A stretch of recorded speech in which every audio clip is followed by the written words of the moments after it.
You probably think you help people because you're kind, because you care. But if you're honest with yourself, there's another feeling underneath it. A quiet fear. A sense that if you stop fixing things, something important might fall apart. You tell yourself it's empathy, that you're just the type of person who feels deeply. You might even call yourself an empath. But there's a subtle urgency to your kindness, a tension you don't like to look at too closely. Think about what happens when someone starts venting to you.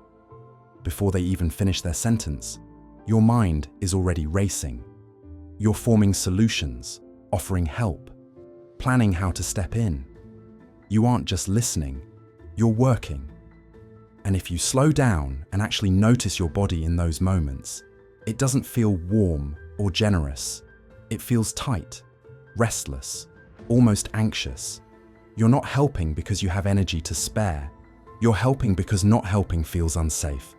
Because doing something feels like control, and control feels like protection. At some point, helping stopped being an expression of love and started becoming a way to stay secure. This pattern is often called the Saviour complex. Not a diagnosis, not a label to shame yourself with.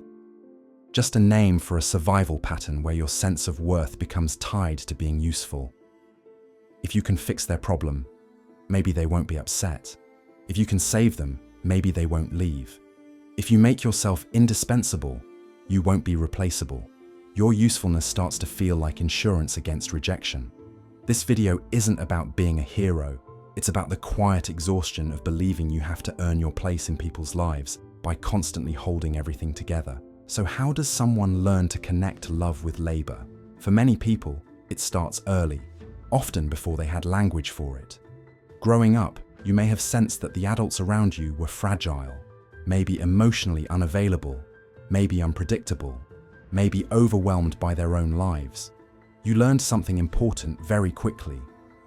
Your needs created tension, but your help created relief. So you adapted. You became the good listener, the peacemaker, the child who didn't complain. You discovered that being useful earned a certain kind of approval, not consistent love, but validation, and that felt safer than nothing. Over time, your nervous system absorbed a quiet rule. I am okay, as long as I am needed. If I stop helping, I disappear, or worse, I become a burden. So you carried this rule into adulthood. You don't enter relationships just looking for connection. You enter them scanning for where you fit, where you can help, where you can stabilize things, not to control people, but to feel secure. It's not manipulation. It's a survival strategy that once protected you and never got updated. The hard part is that this pattern works. At first, you attract people, you build connections, but over time, something starts to feel hollow. Because when you're always the rescuer, you're rarely seen as a person. People grow attached to your patience, your availability, your ability to absorb chaos, but not to your needs, not to your inner life. You might notice this when you're struggling. When you finally need support, people seem confused. They don't know how to hold you because you never showed them that you needed holding. And alongside that loneliness, resentment quietly builds. You tell yourself you don't expect anything back. But somewhere inside, a silent score is being kept. I was there for you. Why aren't you here for me? Eventually, you lose your own compass. You become so tuned into everyone else that you stop hearing yourself. You don't know what you want, what you feel, what you actually need. You're exhausted, but stopping feels terrifying. Because the fear underneath it all is simple and absolute. If I'm not useful, do I still matter? This pattern doesn't announce itself loudly. It hides behind being a good person. It shows up quietly. In dating, you're drawn to people with wounds, with chaos, with potential. You don't see red flags. You see a role. You become their emotional anchor, their guide, their fixer.